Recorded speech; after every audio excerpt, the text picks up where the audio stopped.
Hello friends, मैं सुलेखा गुप्ता। हम BA third year की सोशियोलॉजी पढ़ रहे हैं। चैप्टर हमारा जो हमने विकास और एवं प्रगति पढ़ी थी, आज उसी के अंतर्गत विकास के कितने प्रकार हैं। विकास हमने पढ़ा था कि विकास आर्थिक वृद्धि एवं उपयोगिता उत्पादन में वृद्धि को ही हम विकास कहते हैं, और प्रगति वह है जिसमें कि सामाजिक विकास होता है, सांस्कृतिक विकास होता है, धार्मिक विकास होता है। वो क्या होता है? प्रगति होती है।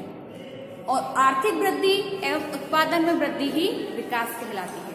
अब विकास के अंतर्गत आते हैं हमारे आर्थिक विकास, मानव विकास एवं सामाजिक विकास। आर्थिक विकास क्या होता है? आर्थिक विकास जो होता है, आर्थिक विकास सामाजिक विज्ञान में विकास के आरंभिक स्तर पर किया गया है। आर्थिक विकास यानी कि हमारे जो आर्थिक रूप से वृद्धि होना, जो भी प्रति व्यक्ति आय में वृद्धि होना। जैसे कि कोई भी व्यक्ति है, पहले गांव में लोग निवास करते थे, उनके पास कृषि के अलावा और कोई साधन नहीं था, केवल कृषि करके ही अपनी आजीविका उपार्जन करते थे, अपने बच्चों का पालन पोषण करते थे। तो वो इतना ही कर पाते थे कृषि से उत्पादन कि वो अपना और अपने बच्चों का पेट भर सकें। इसके अलावा वो बचत के रूप में कुछ भी उनके पास नहीं बचता था। परंतु आज जो औद्योगिक कारखाने खुले हैं, उत्पादन क्षेत्र हैं, बड़ी बड़ी फैक्ट्रियां खुली हैं, तो इनकी वजह से आज हमारे आर्थिक विकास में भी वृद्धि हुई है,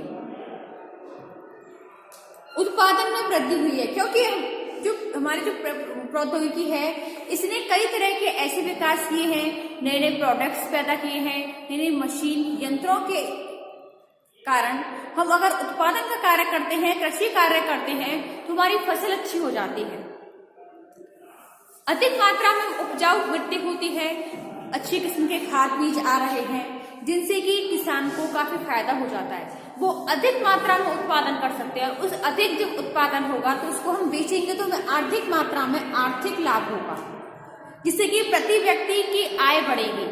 प्रति व्यक्ति की जब आय बढ़ेगी तो राष्ट्रीय वृद्धि में भी, राष्ट्रीय आय में भी बढ़ोतरी होगी। तो इस प्रकार से होती है हमारी आर्थिक विकास। दूसरा आता है मानव विकास। तो मानव विकास जो होता है, इसमें व्यक्ति का विकास होता है। व्यक्ति का विकास यानी कि उसमें गुणों का विकास होता है। व्यक्ति जब समाज में रहता है तो उसके गुणों का विकास होता है, उसमें गुणात्मक और गणनात्मक वृद्धि होती है।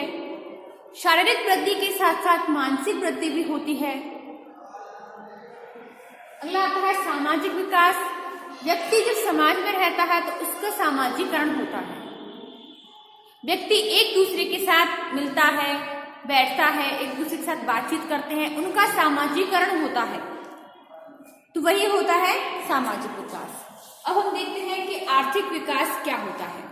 तो आर्थिक विकास वह है जिसमें कि आर्थिक वृद्धि एक ओर पूंजी और कार्यशील शक्ति में वृद्धि की दर बीच तथा दूसरी ओर जनसंख्या वृद्धि की दर के बीच स्थापित होने वाला एक ऐसा संबंध है जिससे प्रति व्यक्ति उत्पादन में वृद्धि होती है।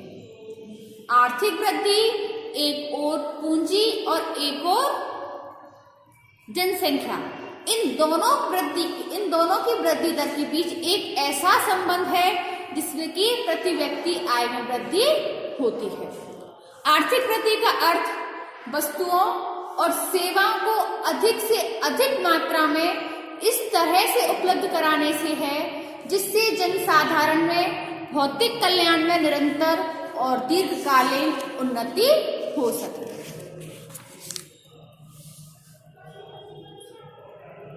इसको अगर हम दूसरी भाषा में कहें तो आर्थिक वृद्धि एक ऐसी प्रक्रिया है जिसके कारण देश के उत्पादन साधनों का कुशलता पूर्वक उपयोग होने से राष्ट्रीय आय तथा प्रति व्यक्ति आय में एक ओर दीर्घकालीन विकास होता है और सामान्य लोगों का जीवन स्तर बढ़ने के साथ ही सामान्य कल्याण को प्रोत्साहन मिलता है।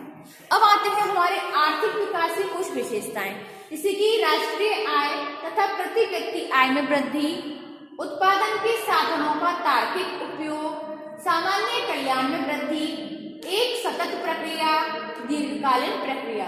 तो सबसे पहले हम पढ़ेंगे राष्ट्रीय आय तथा प्रति व्यक्ति आय में वृद्धि। तो जो हमारी आर्थिक वृद्धि है, आर्थिक विकास है, ये राष्ट्रीय आय तथा प्रति व्यक्ति आय में वृद्धि को दर्शाता है।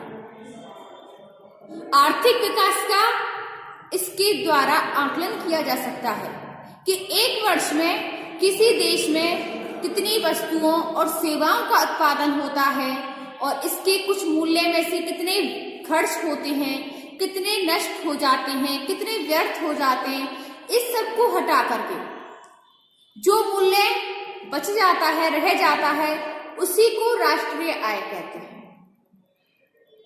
राष्ट्रीय आय को देश की जितनी भी जनसंख्या है उस भाग से भागफल दे दिया जाता है और उसी को हम प्रति व्यक्ति आय कहते हैं। दूसरा आता है उत्पादन के साधनों का तार्किक प्रयोग या उपयोग। जो उत्पादन के साधन होते हैं इसको देश की प्राकृतिक, भौतिक और मानवीय शक्तियां प्रभावित होती हैं। प्राकृतिक संसाधन जैसे कि खनिज पदार्थ हैं, वनस्पतियां हैं, विभिन्न प्रकार की प्राकृतिक शक्ति हैं, जिनसे भौतिक शक्तियों का तात्पर्य विभिन्न प्रकार के उपकरणों, उत्पादों तथा प्रौद्योगिकी के विकास से होता है। मानवीय संबंध जैसे कि विभिन्न सेवाओं में लगे हुए होते हैं व्यक्ति, उनकी कार्य क्षमता से होता है। और जब इन सभी शक्तियों का उपयोग एक तार्किक और नियोजित आधार पर होता है तो आर्थिक वृद्धि का आधार मान लिया जाता है। अगला आता है सामान्य कल्याण में वृद्धि।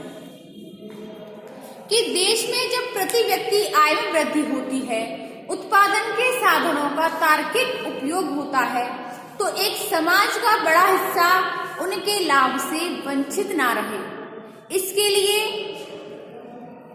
आर्थिक वृद्धि को समझा जा सकता है। जो अवधारणा होती है हमारी, इसको जनसाधारण के कल्याण में वृद्धि के लिए जीवन स्तर में सुधार ला सकते हैं। अगला आता है एक सतत प्रक्रिया। एक सतत प्रक्रिया आर्थिक वृद्धि एक निरंतर चलने वाली एक ऐसी प्रक्रिया है जो कि समय समय पर जब वस्तुओं की मांग होती है, उनकी पूर्ति में परिवर्तन होता है, तो आर्थिक वृद्धि दर में भी परिवर्तन होता है। इस दशा में केवल उसी आर्थिक विकास को हम आर्थिक वृद्धि कह सकते हैं जिसमें भविष्य के साधनों और आवश्यकता के अनुसार संतुलन स्थापित किया जा सके। अगला आता है दीर्घकालीन विकास। दीर्घकालीन विकास जो आर्थिक वृद्धि होती है, इसका संबंध अस्थायी आर्थिक विकास से न होकर के दीर्घकालीन विकास से होता है। जैसे कि कृषि प्रधान जो देश होता है, वो अच्छी बारिश होने पर जिस साल अच्छी बारिश होगी उसी साल अधिक उत्पादन होगा। तो अधिक उत्पादन हो जाने से अगर राष्ट्रीय वृद्धि स्वयं बढ़ जाए और उन्हें किसी विशेष अवस्था में औद्योगिक उत्पादन की मांग में अचानक से वृद्धि हो जाए तो राष्ट्रीय आय में कैसी होगी? अस्थायी वृद्धि होगी। तो उस वृद्धि को हम आर्थिक वृद्धि, आर्थिक विकास नहीं कह सकते। आर्थिक विकास तो वो होता है जो लंबे समय तक चले, केवल एक ही साल चले, वो आर्थिक विकास नहीं होता है। तो जो दीर्घकालीन यानी कि लंबे समय तक चले, आर्थिक वृद्धि हमारी घटे नहीं बल्कि बढ़ती चली जाए, वो हमारी आर्थिक विकास होता है। तो ये हमारा हो गया आर्थिक विकास। अब आता है हमारा मानव विकास कि मानव विकास क्या होता है। तो मानव विकास के अंतर्गत मैंने आपको बताया है कि मानव का गुणात्मक और गणनात्मक विकास होता है। जो मानव विकास की जो प्रक्रिया होती है वो मानव के अंतर्गत जो भी उसके गुण होते हैं, जो भी उसकी गणनाएं होती हैं, जिससे कि उसकी शारीरिक वृद्धि होती है। जब बच्चा जन्म लेता है तो मात्र वो छोटा सा होता है, उसके शारीरिक अंग बहुत छोटे होते हैं, लेकिन बच्चा जैसे जैसे वृद्धि करता जाता है उसका शारीरिक विकास और मानसिक विकास होता चला जाता है। उसके विचारों में परिवर्तन आने लगता है, व्यक्ति विचार करने लगता है। तो इस प्रकार से उसकी जब मानव का विकास होता है तो उसी प्रकार से मानव की पूंजी, उसकी संपत्ति, मानव अपने लिए पूंजी एकत्रित करने लग जाता है, अपने लिए संपत्ति एकत्रित करता है जिससे कि उसके फ्यूचर में काम आए। मानव विकास एक ऐसी अवधारणा है जो कि मानवीय विकास का कार्य करती है। इसके अंतर्गत जीवन की प्रत्याशाएं होती हैं, साक्षरता की दर होती है कि मतलब कि साक्षरता दर में वृद्धि करना, कि व्यक्ति पहले अनपढ़ होते थे लेकिन अब साक्षरता अभियान के द्वारा अनपढ़ों को साक्षर किया गया है। शिशुओं की मृत्यु दर, मातृ मृत्यु दर, तो इस प्रकार की जो दर होती है इनको घटाना होता है। और साक्षरता दर, मानव विकास, जीवन की प्रत्याशा, आर्थिक आय में वृद्धि, ये मानवीय विकास के अंतर्गत आते हैं। अब आता है हमारा सामाजिक विकास। तो सामाजिक विकास के अंतर्गत मनुष्य का सामाजिक विकास होता है। सामाजिक विकास यानी कि उसका सामाजिकरण होता है।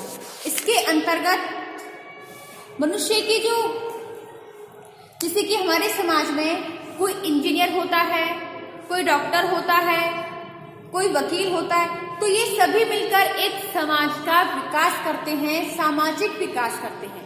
तो उसी को हम सामाजिक विकास कह सकते हैं। जो व्यक्ति की हर व्यक्ति अपनी आवश्यकताओं की पूर्ति समाज में रहकर ही कर सकता है।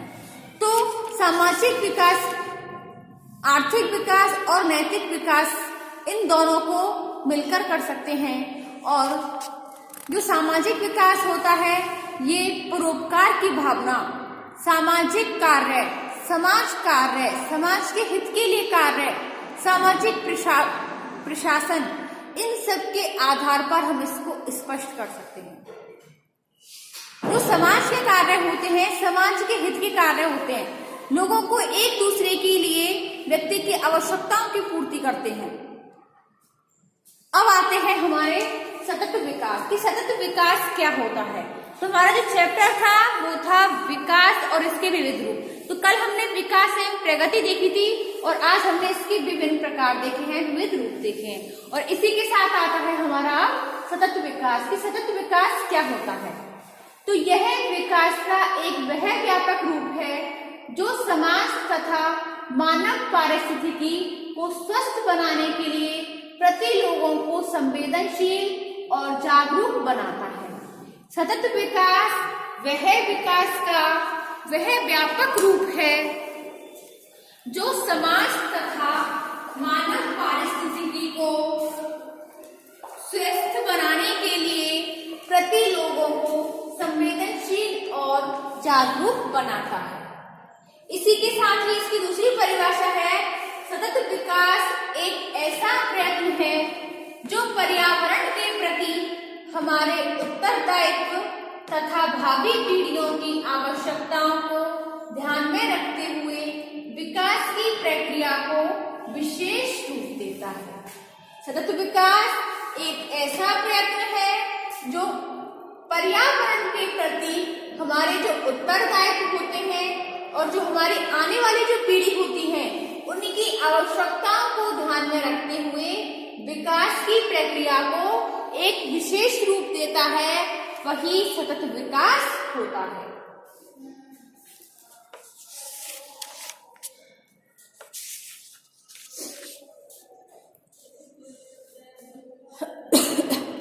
प्राकृतिक संसाधन जो हमारे जीवन के वास्तविक स्रोत होते हैं उनका विकास के नाम पर इस प्रकार से दोहन करते हैं, इस प्रकार से खनन करते हैं कि हमारा जो पारिस्थितिकी संतुलन होता है वो बिगड़ने लग जाता है, जिससे कि वायु और जल में जो संतुलन होता है उसका प्रदूषण भी बिगड़ जाता है, उसका जो संतुलन होता है बिगड़ जाता है, जिससे कि जल प्रदूषण और वायु प्रदूषण बढ़ जाता है।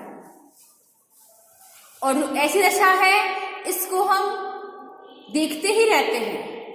गूंगे बहरे की तरह हम केवल देखते ही रहते हैं।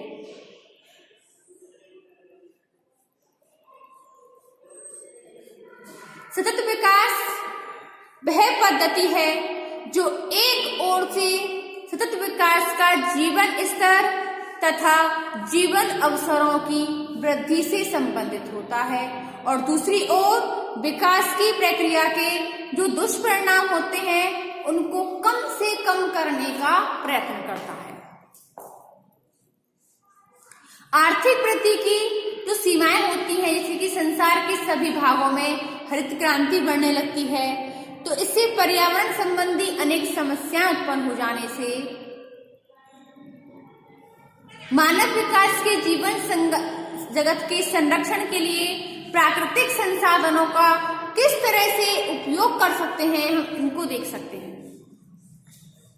पर्यावरण और विकास के लिए जो वर्तमान की आवश्यकताओं को पूरा करने के लिए जो हमारी भावी पीढ़ियां होती हैं, उनकी आवश्यकताओं, उनकी क्षमताओं को हम किसी भी तरह से समझौता नहीं कर सकते।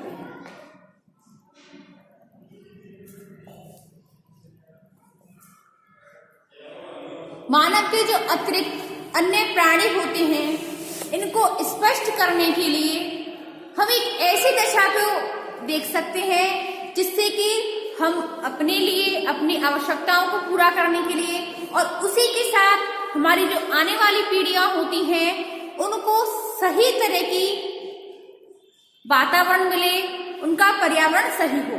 तो इसके लिए व्यक्ति कोई ना कोई कार्य करता रहता है। अब आते हैं हमारी सतत विकास की कुछ विशेषताएं, जैसे कि सबसे पहला आता है समावेशित। सबसे पहला आता है समावेशित।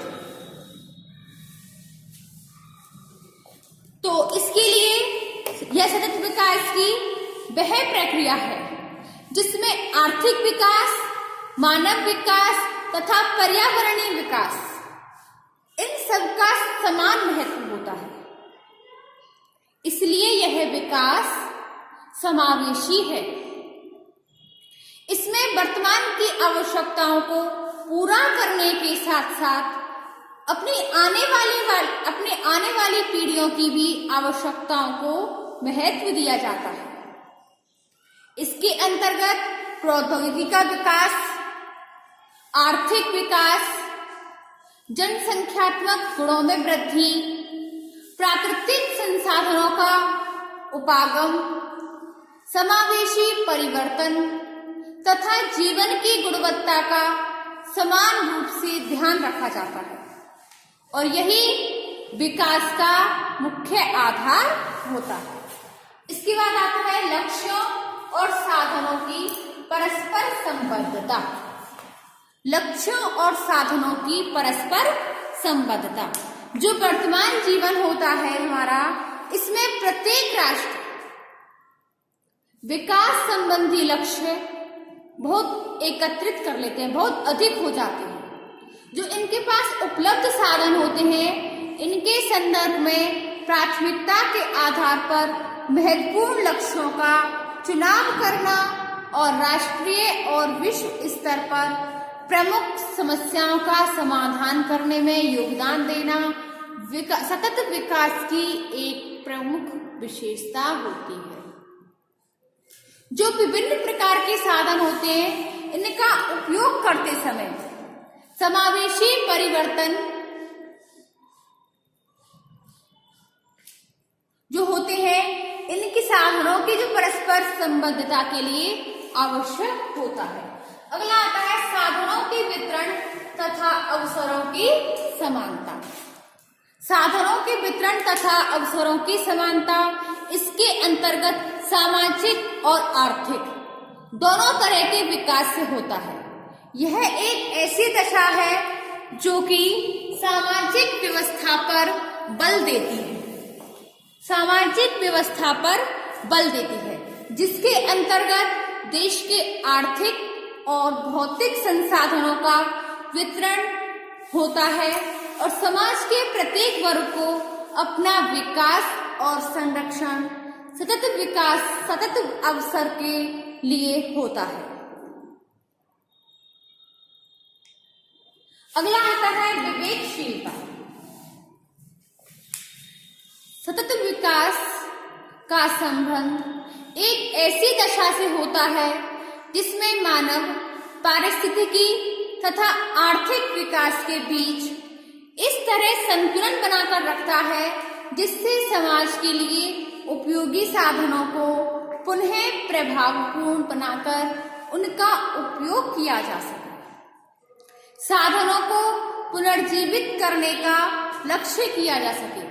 प्राकृतिक और मानवीय साधनों का इस तरह उपयोग किया जा सके जिससे उनके पूरी तरह समाप्त हो जाने की समस्या पैदा ना हो और भविष्य में उनका नवीनीकरण करते हुए उन्हें उपयोग में लाने के लिए मनुष्य को विवेकशील होकर के संतुलन करना चाहिए और उसके लिए कार्य करते रहना चाहिए। अगला आता है पर्यावरण की गुणवत्ता।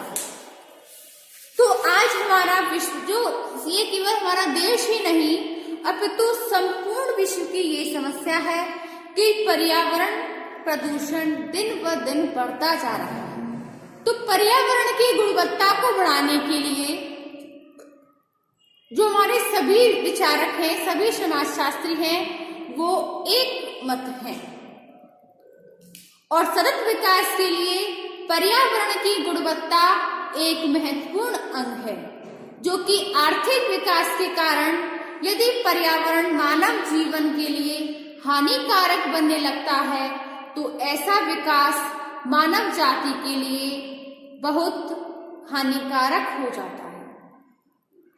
तो पर्यावरण के संरक्षण के द्वारा ही हम अपना और अपने आने वाली भावी पीढ़ियों की आवश्यकताओं को पूरा करने के लिए, उनकी क्षमताओं को पूरा करने के लिए उसकी क्षमता, उसकी शक्ति, उसकी सामर्थ्य में वृद्धि कर सकते हैं। अगला आता है सुरक्षा। तो सतत विकास का क्षेत्र काफी व्यापक क्षेत्र है और अधिक व्यापक होने के बाद भी यह मुख्य रूप से मानव विकास और उसकी सुरक्षा से संबंधित है।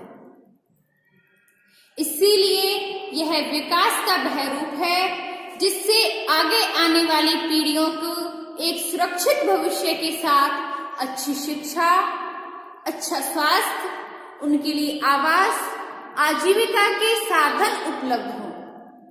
और यह तभी संभव होता है जब प्राकृतिक पूंजी और सामाजिक पारिस्थितिकी के बीच एक आदर्श संतुलन बना रहे।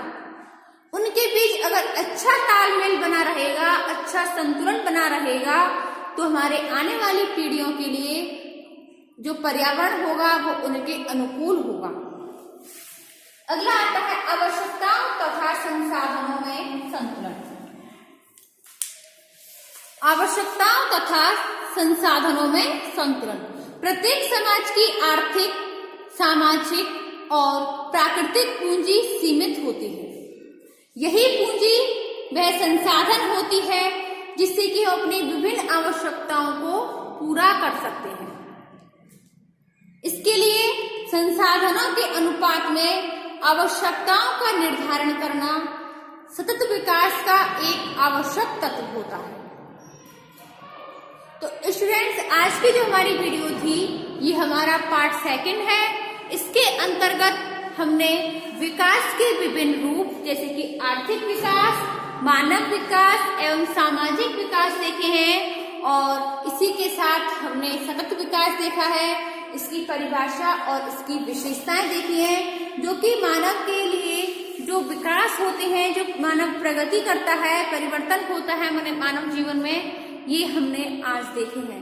तो स्टूडेंट्स, आज की वीडियो में हमारे लिए बस इतना ही। ये हमारा चैप्टर फिनिश हुआ। इससे आगे हम देखेंगे अपनी नेक्स्ट वीडियो में। धन्यवाद।